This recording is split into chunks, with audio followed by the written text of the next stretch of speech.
ہم وہی کہیں گے جو ہمارا دین ہم کو بتاتا ہے، عمل کرو تو تمہارا بھلا ہے۔ بسم اللہ الرحمن الرحیم ومن اہل الکتاب من ان تأمنه بقنطار يؤده الیک ومنهم من ان تأمنه بدینار لا يؤده الیک الا ما دمت علیہ قائما ذلك بأنهم قالوا ليس علينا في الأميين سبيل ويقولون على الله الكذب وهم يعلمون بلا من اوفى بعهده واتقى فإن الله يحب المتقين۔ اور اہل کتاب میں کوئی ایسا ہے کہ اگر تو اس کے پاس ڈھیر ساری امانت رکھے تو وہ تجھے ادا کر دے گا۔ وَمِنْهُمْ مَنْ إِنْ تَأْمَنْهُ بِدِینار، اور کوئی ایسا ہے کہ اگر ایک اشرفی اس کے پاس امانت رکھے لا يُؤَدِّهِ إِلَيْكَ، تو وہ تجھے واپس نہ لوٹائے، الا ما دمت علیہ قائما، مگر جب تک تو اس کے سر پر کھڑے نہ رہو۔ ذالک بأنہم قالوا لیس علینا فی الامیین سبیل، اور ان کا یہ طریقہ اس لیے ہے کہ وہ کہتے ہیں کہ ان پڑھوں کے معاملے میں ہم پر کوئی مواخذہ نہیں۔ وَيَقُولُونَ عَلَى اللَّهِ الْكَذِبَ وَهُمْ يَعْلَمُونَ، اور وہ اللہ پر جان بوجھ کر جھوٹ باندھتے ہیں۔ بلا من اوفى بعہدہ واتقى فإن اللہ يحب المتقین، ہاں کیوں نہیں، جس نے اپنا عہد و پیمان پورا کیا اور پرہیزگاری اختیار کی، وہ بے شک پرہیزگار اللہ تبارک و تعالیٰ کو پسند ہیں۔ ایک خاندان قریش کا ایک شخص تھا، اس نے حضرت عبداللہ ابن سلام رضی اللہ تعالی عنہ کے پاس امانت کے طور پر 12 اوقیہ سونا رکھا تھا۔ 12 اوقیہ سونا کا مطلب ہے ایک اوقیہ سونا 4000 دینار تھا، تو 12 اوقیہ سونا کا مطلب کہ 48,000 دینار اس نے امانت کے طور پر رکھا تھا، اور اگر اس کی قیمت نکالی جائے تو اس وقت کروڑوں میں جائے گی۔ حضرت عبداللہ ابن سلام رضی اللہ تعالیٰ عنہ یہ علماء یہود میں سے تھے اور یہودیوں کے بڑے عالم شمار کیے جاتے تھے۔ یہ فرماتے ہیں جب اللہ کے رسول صلی اللہ علیہ وسلم کو میں نے پہلی مرتبہ دیکھا مدینہ طیبہ میں، تو کہتے ہیں فعرفت ان وجہہ لیس بوجہ کذاب، تو میں پہچان گیا کہ یہ چہرہ کسی جھوٹے شخص کا نہیں ہو سکتا ہے۔ یعنی کہنے کا یہ مطلب تھا کہ اللہ کے رسول صلی اللہ علیہ وسلم نے جو نبوت کا اعلان فرمایا ہے وہ اپنے اس دعوی نبوت میں سچے ہیں، اور حضور صلی اللہ علیہ وسلم اللہ کے آخری اور سچے رسول ہیں۔ حضرت نبی اکرم صلی اللہ علیہ وسلم پر اسلام لے کر کے یہ آئے تھے، تو جس وقت اس قریشی نے حضرت عبداللہ ابن سلام کے پاس یہ سونا رکھا تھا امانت کے طور پر، اس وقت وہ مسلمان نہیں ہوئے تھے۔ پھر جب اس کو ضرورت پیش آئی تو اس نے وہ مال مانگا، تو حضرت عبداللہ ابن سلام نے پورا مال اسے دے دیا۔ تو یہ آیت کریمہ نازل ہوئی وَمِنْ أَهْلِ الْكِتَابِ مَنْ إِنْ تَأْمَنْهُ بِقِنْطَارٍ يُؤَدِّهِ إِلَيْكَ، اور یہ حضرت عبداللہ ابن سلام رضی اللہ تعالیٰ عنہ کی تعریف میں، اور اللہ تبارک و تعالیٰ نے ان کے اس عمل کی تحسین فرمائی۔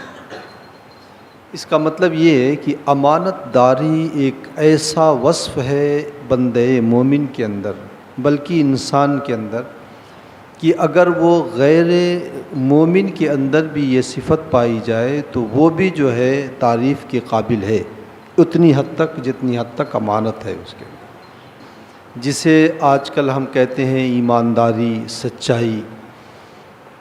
تو حضرت عبداللہ ابن سلام رضی اللہ تعالیٰ عنہ کی یہ تحسین فرمائی۔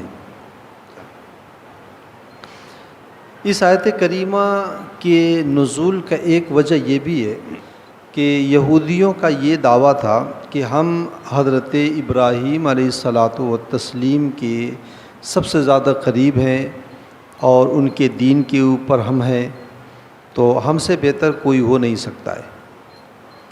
تو اللہ تبارک و تعالیٰ نے یہاں پر یہ بات، حضرت عبداللہ ابن سلام کی یہ بات قوم کے سامنے رکھی اور کہا کہ اہل کتاب میں کئی طرح کے لوگ ہیں۔ ایک تو وہ جو جن کے اندر امانت داری اور سچائی اتنی ہے کہ اگر ہزاروں جو ہے دینار کوئی امانت کے طور پہ رکھ دے تو وہ ذرا بھی اس میں خیانت نہیں کرتے ہیں اور پوری دیانت داری کے ساتھ وہ ادا کر دیتے ہیں۔ تو یہ وہ لوگ ہیں جو حضرت ابراہیم علیہ الصلاۃ والتسلیم کے دین پر ہیں اور حضرت ابراہیم علیہ الصلاۃ والتسلیم کے قریب ہیں۔ تو کہنے کا اور بتانے کا مقصد یہ ہے کہ کسی بھی بزرگ یا روحانی شخصیت کا قرب حاصل کرنا اصل میں اس کی تعلیمات پر عمل کرنا ہے۔ تو یہودی دعویٰ تو کرتے تھے، لیکن حضرت ابراہیم علیہ الصلاۃ والتسلیم کے دین پر، ان کے مذہب کے مطابق ان کا عمل نہیں تھا، تو اللہ تبارک و تعالیٰ نے ان کے رد میں یہ نکالی کہ ہاں جو تم میں سے حضرت ابراہیم علیہ الصلاۃ والتسلیم کی تعلیمات پر عمل پیرا ہے تو اس کے بارے میں تو جو ہے کہا جائے گا کہ ہاں وہ جو ہے حضرت ابراہیم علیہ الصلاۃ والتسلیم کے قریب ہے، لیکن جو ان کی تعلیمات کے خلاف ہے اس کے اس دعوے کو قبول نہیں کیا جائے گا۔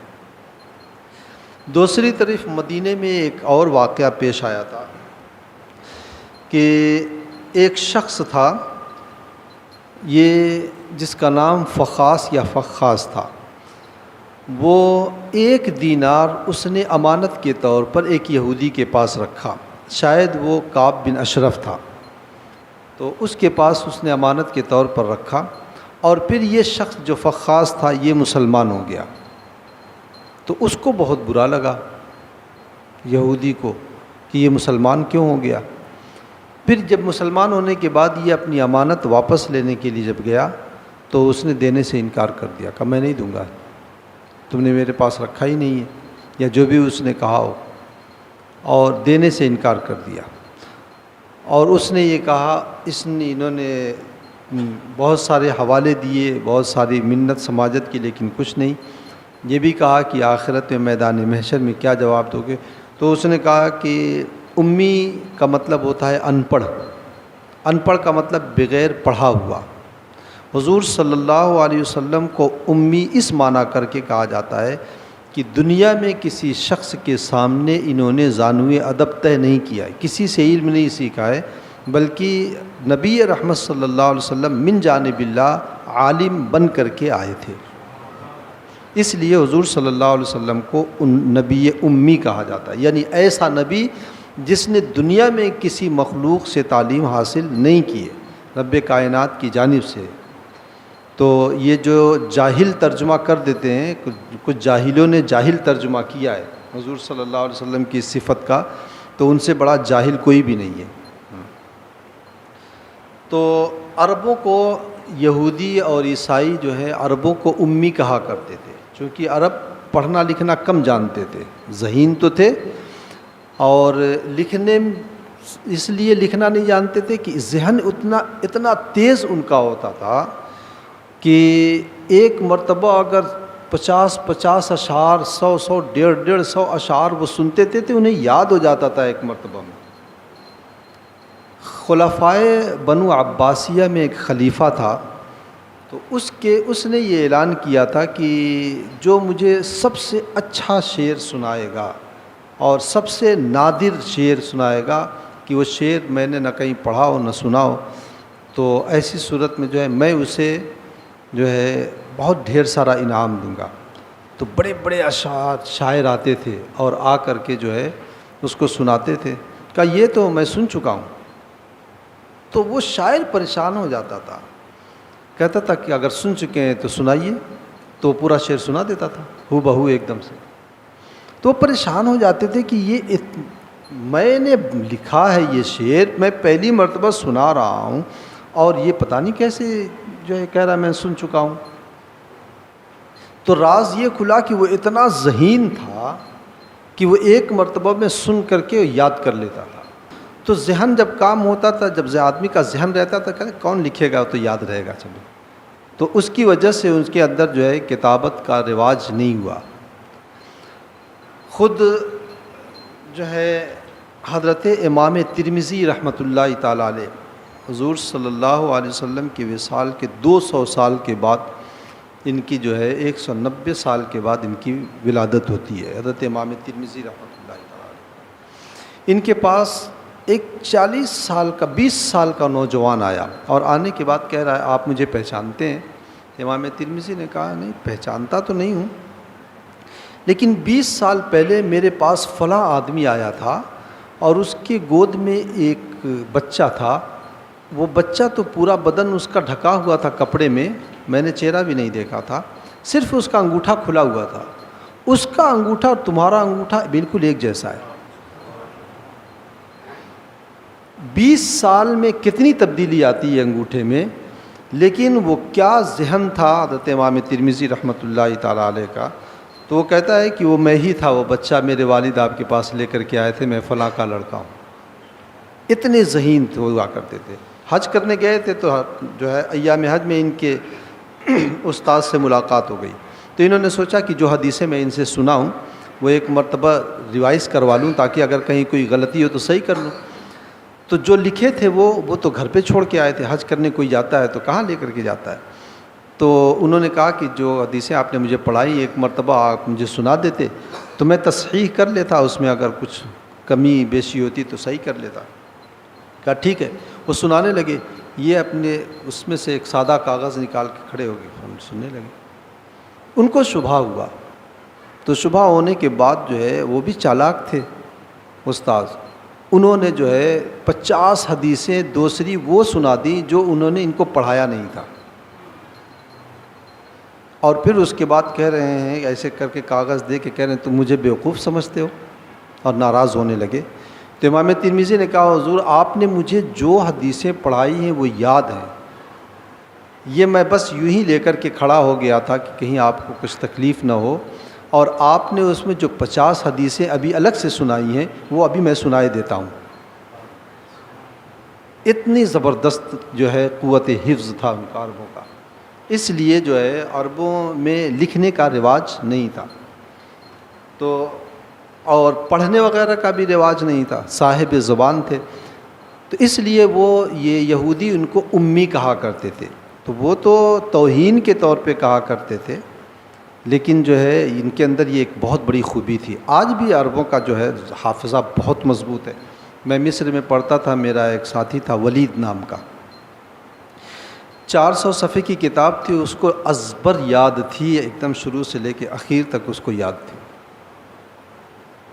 میرے بغل میں ایک نابینا لڑکا آ کر کے بیٹھا تھا، تو اس نے مجھ کو ایسے ٹٹول کر کے میرا نام پوچھا، اور نام پوچھنے کے بعد مجھ سے کہہ رہا ہے کہ صفحہ نمبر فلاں فلاں فلاں پڑھو، یعنی 3 صفحہ مجھ سے پڑھنے کے لیے کہا۔ میں نے 3 صفحہ اس کو پڑھا، پڑھنے کے بعد 1 منٹ وہ خاموش رہا، اس کے بعد کہا ایک مرتبہ اور پڑھو، 1 مرتبہ اور میں نے پڑھا اور اس کے بعد سنا دیا۔ آج بھی عربوں کا حافظہ بہت مضبوط ہے، اللہ تبارک و تعالیٰ کی یہ خاص عنایت عربوں میں ہے، اس کی وجہ سے پڑھنا لکھنا ان کے اندر جو ہے تھوڑا کم تھا، اس لیے انہیں امی کہا جاتا ہے۔ تو وہ انہیں گرا ہوا سمجھتے تھے، یہودی اور عیسائی جو ہیں انہیں گرا ہوا سمجھتے تھے، اور اپنے آپ کو بہت مہذب تعلیم یافتہ سمجھا کرتے تھے۔ تو اس کی وجہ سے اس نے کہا کہ لیس علینا فی الامیین سبیل، جاہلوں کے حوالے سے میدان محشر میں ہم سے کچھ بھی مواخذہ نہیں ہوگا۔ تب اس وقت یہ آیت کریمہ نازل ہوئی، اور ان دونوں آیت کریمہ کا مفاد یہ ہے کہ امانت داری ایک ایسی صفت ہے جو بہرحال ایک انسان کے اندر ہونی چاہیے. وچے جائے کہ مومن کے بارے میں تو ہے کہ مومن امانت دار ہی ہوگا. یہ امانت داری چاہے مال میں ہو، چاہے علم میں ہو، اخلاق میں ہو، کسی بھی چیز میں ہو، یہ امانت داری مومن کا وصف ہے، اور ایسا وصف ہے جو اس سے جدا نہیں ہونا چاہیے. حضور صلی اللہ علیہ وسلم جب ہجرت کر کے مدینہ طیبہ تشریف لے کر کے آ رہے تھے تو حضرت علی کو انہوں نے کچھ امانتیں دی تھی اور کہا تھا کہ یہ فلاں فلاں کی امانت ہے، یہ امانت انہیں لوٹا دینا. اللہ کے رسول صلی اللہ علیہ وسلم یعنی امانت چاہے جس کی ہو، چاہے مومن کی ہو یا کافر کی ہو، اس میں خیانت جائز نہیں ہے. کافر بھی اگر کسی مسلمان کے پاس امانت رکھے تو وہ امانت میں خیانت جائز نہیں ہے. تو ان کی تردید میں یہ آیت کریمہ نازل ہوئی کہ حضرت ابراہیم علیہ الصلاۃ والتسلیم تو بڑے امین تھے، علمی اعتبار سے بھی، عملی اعتبار، ہر اعتبار سے امین تھے. تو حضرت ابراہیم علیہ الصلاۃ والتسلیم کے قریب تم کیسے ہو سکتے ہو کہ جو ہے 1 دینار کے لیے جو ہے تمہارے لالچ میں پڑ جاتے ہو اور امانت میں خیانت کر بیٹھتے ہو. اور جو حضرت ابراہیم علیہ الصلاۃ والتسلیم کی تعلیمات پر عمل پیرا ہیں وہ دیکھ لو حضرت عبداللہ ابن سلام کو، کہ حضرت عبداللہ ابن سلام نے جو ہے 48,000 دینار اٹھا کر کے جو ہے امانت واپس کر دیا تھا. فرمایا وَمِنْ أَهْلِ الْكِتَابِ، اہل کتاب میں کچھ وہ لوگ ہیں من ان تأمنہ بقنطار، قنطار کہتے ہیں بہت سارا، ڈھیر سارا مال، کہ اگر تم ان کو امین بناؤ بقنطارن، بہت سارے مال کا، یؤدہ الیک، تو وقت پر وہ تمہیں لوٹا دیں گے. یعنی ان کے اندر امانت داری. یہ وہ لوگ ہیں جو حضرت ابراہیم علیہ الصلاۃ والتسلیم کے قریب ہیں روحانی اعتبار سے. وَمِنْهُمْ مَنْ إِنْ تَأْمَنُوا، اور کچھ وہ لوگ ہیں ان تأمنہ بدینارن، اگر 1 دینار بھی امانت کے طور پر ان کے پاس رکھ دو، لا یؤدی الیک، تو وہ دینے والے نہیں. مگر کیسے؟ الا ما دمت علیہ قائمہ، مگر جب کہ ان کی چوکھٹ کھن ڈالو. کہتے ہیں نا چوکھٹیا کھن دیا ہے. بار بار جب کوئی تقاضے کے لیے آتا ہے تو کہتے ہیں چوکھٹیا کھن ڈالا ہے، کھود ڈالا ہے چوکھٹ. تو اسی صورت میں وہ دے گا الا ما دمت علیہ قائمہ، جب تم سر پر سوار ہو جاؤ ایک دم اس کے، تب جا کر کے وہ ملے گا. آج بھی ہمارے معاشرے میں ایسا ہوتا ہے، کسی کو قرض دے دے تو قرض نہیں ملتا ہے. امانت اگر کسی کے پاس رکھ دو تو وہ یا تو امین ہی غائب ہو جاتا ہے یا امانت غائب ہو جاتی ہے. دونوں میں سے کوئی ایک غائب ہو جاتا ہے. اکثر تو امین غائب ہو جاتے ہیں. تو امین جب غائب ہو گیا تو امانت بھی غائب ہو گئی. تو ان لوگوں کو اس سے درس عبرت لینا چاہیے. مسلمان کی صفت ہے ہی نہیں، یہ مسلمان کی صفت ہے ہی نہیں. اچھا، یہ امانت صرف ایسا نہیں کہ مال میں، بلکہ علم میں بھی یہ امانت ہوگی. جیسے عالم اگر مسئلہ جانتا ہے اور اس سے پوچھا گیا اور اس نے مسئلہ نہیں بتایا تو یہ علم میں خیانت ہے. بلکہ حدیث پاک میں اللہ کے رسول صلی اللہ علیہ وسلم نے فرمایا ہے کہ جو شخص حق بات اور حق مسئلہ نہ بتائے، جانتے ہوئے نہ بتائے، تو اللہ کے رسول فرماتے ہیں وہ گونگا شیطان ہے. اس کو گونگا شیطان، عالم دین ہے، اس کو اللہ کے رسول فرماتے ہیں کہ وہ گونگا شیطان ہے. اسی لیے اللہ کے رسول صلی اللہ علیہ وسلم کے ایک صحابی ہیں، حضرت معاذ ابن جبل یا حضرت ابو سعید خدری، دونوں میں سے کوئی ایک راوی ہے اس حدیث کے. کہتے ہیں اللہ کے رسول صلی اللہ علیہ وسلم نے ہم سے بیعت لیا، یعنی عہد و پیمان ہم سے لیا. کس بات پر عہد و پیمان لیا؟ بہت ساری باتوں پر عہد و پیمان لیا کہ جو ہمارا امیر ہوگا ہم اس کی اطاعت کریں گے. اللہ کے رسول صلی اللہ علیہ وسلم یا جو امیر وقت ہوگا وہ جس کو بھی جس عہدے پر بٹھا دے گا ہم اسے تسلیم کر لیں گے، وہ چاہے ہم سے چھوٹا ہی کیوں نہ ہو.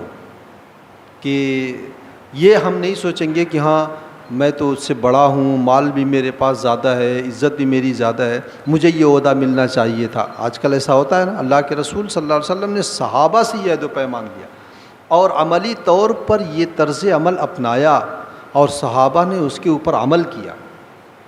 غزوہ تبوک کے بعد حضور صلی اللہ علیہ وسلم کی جب طبیعت ناساز تھی، جو آپ مرض الموت میں تھے، تو اس وقت اللہ کے رسول صلی اللہ علیہ وسلم نے ایک لشکر تیار کیا اور لشکر کو رومیوں سے جنگ کے لیے لشکر بھیجا تھا، اور اس لشکر کے جو سپہ سالار تھے حضرت اسامہ بن زید تھے، حضرت زید ابن حارثہ کے بیٹے حضرت اسامہ، حضور صلی اللہ علیہ وسلم کے آزاد کردہ غلام، اور اس غلام کے بیٹے حضرت اسامہ۔ عمر زیادہ نہیں تھی، میرا اندازہ ہے کہ 20-22 سال کی عمر شریف رہی ہوگی حضرت اسامہ کی۔ ان کو امیر لشکر بنایا تھا، اور اس لشکر میں حضرت ابوبکر صدیق رضی اللہ تعالیٰ عنہ عام سپاہی کی حیثیت سے تھے، لیکن کسی نے کوئی اعتراض نہیں کیا۔ تو یہ جو اطاعت، امیر کی اطاعت کا جو تصور اسلام میں اللہ کے رسول نے پیش کیا ہے، یہ وہ چیز ہے کہ بڑے سے بڑا فتنہ ختم ہو جائے گا۔ آج اگر کوئی فیصلہ کر دیا جائے، شریعت کی روشنی میں ہی فیصلہ کیوں نہ ہو، آدمی کے خلاف فیصلہ جائے گا تو وہ ٹھنک کے اٹھ جاتا ہے کہ میں نہیں مانوں گا اس بات کو، یہ کیسے، ایسا کیسے ہو سکتا ہے، میرے سامنے وہ پیدا ہوا ہے، وہ اتنا بڑا ہے، کچھ بھی نہیں ہے، نہ مالی اعتبار سے اس کی کوئی حیثیت، یہ کیسے ہو سکتا ہے۔ لیکن اللہ کے رسول صلی اللہ علیہ وسلم نے یہ تصور دنیا کے سامنے رکھا، اور صحابہ نے اس پہ عمل کر کے دکھایا۔ تو اس میں ایک چیز اللہ کے وہ صحابی کہتے ہیں، حضرت ابو سعید خدری رضی اللہ تعالیٰ عنہ کہتے ہیں، اللہ کے رسول نے ہم سے اس بات پر بیعت لیا تھا اور عہد و پیمان کیا تھا، اللہ نقول الا حقا، کہ ہم حق بات ہی کہیں گے، چاہے وہ ہمارے خلاف ہو یا ہمارے رشتہ داروں کے خلاف ہو یا کسی اور کے خلاف ہو، ہم حق بات ہی کہیں گے، اور حق بات کہنے میں ہم کوئی خوف اور کوئی عار محسوس نہیں کریں گے۔ یہ بھی اللہ کے رسول نے ہم سے عہد و پیمان لیا تھا۔ تو یہ امانت اس بات میں بھی ہے۔ یہی وجہ ہے کہ اگر کوئی معاملے کی سچائی جانتا ہے اور معاملے کی سچائی نہ بتانے پر کسی کے ساتھ ظلم ہو جائے، اور وہ جان بوجھ کر کے نہیں بتا رہا ہے، خیانت کر رہا ہے وہ، کیونکہ ظلم ہونے میں وہ ساتھ دے رہا ہے۔ یہی وجہ ہے کہ مسئلہ اگر ایمان و کفر کا آ جائے، ایمان و کفر کا مسئلہ آ جائے کسی شخص کے بارے میں، مثلا کسی شخص نے تنہائی میں یا دو آدمی کے سامنے اس نے کفر بک دیا، دنیا نہیں جانتی ہے، دنیا اس کے ساتھ اسلامی معاملات کر رہی ہے، وہ جان رہے ہیں کہ اس نے کفر بکا ہے، اس کے باوجود وہ نہیں بول رہے ہیں، کیا ارے اس کا معاملہ اس کے ساتھ ہے، ہمارا کیا جاتا ہے، وہ جانے، اس کا کام جانے، کیا کہ ہم دامن چھڑا لیتے ہیں۔ لیکن شریعت کا فیصلہ یہ ہے کہ ایسے معاملے میں بلا طلب گواہی دینا فرض ہے۔ ویسے عام معاملات میں بغیر گواہی طلب کیے ہوئے جب تک گواہی مانگی نہ جائے نہ دی جائے، لیکن جب کفر و اسلام کا معاملہ آ جائے تو بلا طلب گواہی دینا فرض ہے۔ تو ایسے بہت ساری باتیں ہوتی ہیں، ارے چھوڑو جانے دو، کہاں جاؤ گے، فتنہ ہوگا، فلاں ہوگا، ٹھکاں ہوگا۔ تو یہ بھی ایک طرح کی خیانت ہے، حق بات چھپا لے جانا اور خاموش رہ جانا۔ اور اسی طریقے سے ایسی بات جس کی وجہ سے جو ہے فتنہ جو ہے دب جائے، آپ جانتے ہیں کہ میں اگر یہ بات بتا دوں گا تو فتنہ دب جائے گا، لیکن اس کے باوجود وہ نہیں بتا رہا ہے، کیونکہ جس کے خلاف وہ بات ہے وہ یا تو اس کا دوست ہے یا اس کا بھائی ہے یا اس کا باپ ہے یا رشتہ دار ہے کوئی، تو اپنے اس رشتہ داری کی حمایت میں جو ہے یا دوستی کی حمایت میں وہ حق بات کو چھپا لے جاتا ہے۔ تو یہ بھی جو ہے ایک طرح کی خیانت ہی ہے۔ تو یہ خیانت جو ہے اسلام نے کسی بھی طریقے سے اس کی اجازت نہیں دیا ہے۔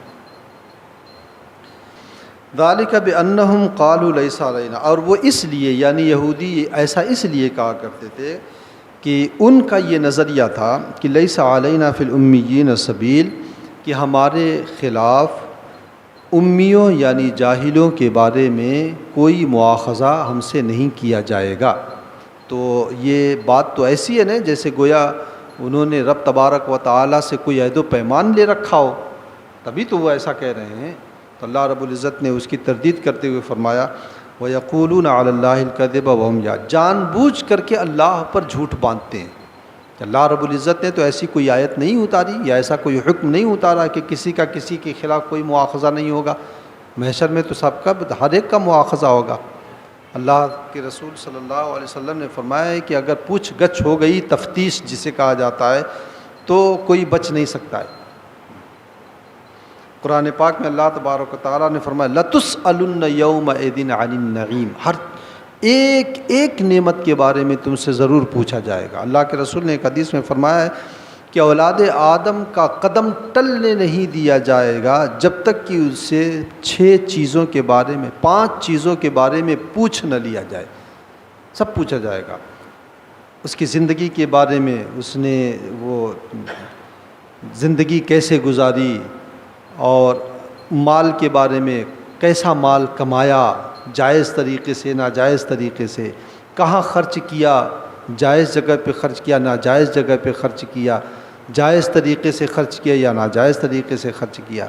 نعمتوں کے بارے میں پوچھا جائے گا، اس کی جو عمر ہوگی عمر کے بارے میں پوچھا جائے گا، یہ جو عمر ہم نے دیا، جوانی دیا، بڑھاپا دیا، اتنے اوقات دیے، ان کو تم نے جو ہے عبادات میں گزارے یا گڑی نکڑوں پہ کھڑے ہو کر کے واٹس ایپ میں گزارے، یہ سب پوچھا جائے گا۔ اور پھر علم کے بارے میں پوچھا جائے گا، جتنا علم تم نے سیکھا اس پر عمل کیا کہ نہیں کیا۔ تو ان 5 چیزوں میں ہماری زندگی کے تمام شعبے آ جاتے ہیں، تو کوئی جو ہے رعایت نہیں ہوگی وہاں پر۔ تو اگر کوئی یہ کہتا ہے کہ ہم سے مواخذہ نہیں ہوگا تو اللہ تبارک و تعالیٰ پر گویا وہ افترا کر رہا ہے اور جھوٹ باندھ رہا ہے۔